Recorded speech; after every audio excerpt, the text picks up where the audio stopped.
Citizens Initiative. So this lobbying group has come together, and they've put up this ballot initiative. Okay. And that's if you're you know, like when the Chargers were doing to get a stadium built and stuff like that, there were all these people getting signatures. If you walk out of Vons and you're like accosted by someone, exactly. sign. Yeah. And you're like, I don't want to sign anything, especially when they ask for like your address and stuff. You're like, no thanks. And then you get a knock on your door like 3 days later.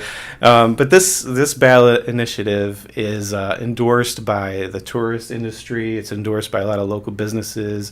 And what it's going to do is it's going to put this, it's going to raise the tourists. It's basically like a visitor tax. It's kind of like the hotel tax. You know, when you go on vacation somewhere, especially in the United States, and you go to like, say you go to Chicago, and your room is $90 a night, but then you get the bill and it's like $150 a night, and you see it. You know, when you look down through your bill, you're like, what is this? What is this? You know, it's all these different occupancy taxes.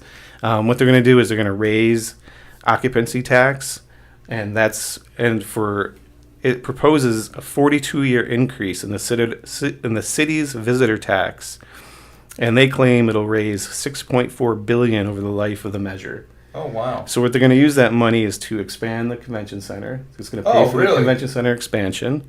$2.02 billion for homeless services, and $604 million for street repairs. Wow. And that's over a 42-year period? A 42-year period. Okay. They're going to raise all that money and, you know, put that money back in the community if it passes. Okay.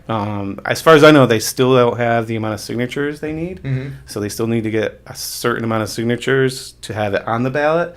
And then when you go vote in November, you have to vote for it. Okay. And, you know, basically it's like, you know, you're taxing visitors to help pay for your services and to help pay for your community, which we kind of do. You know, we do that already, but we're just kind of making it a little bit more expensive for people to come here. For people to come here, Okay. It's not just tourists, but it's whoever's here. You know, if you're just here on business or whatever. We need to pay the sunshine tax. Yep.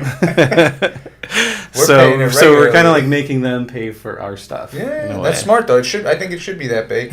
They say what America's greatest city, right? Is what they call, or something like America's finest city. America's finest city.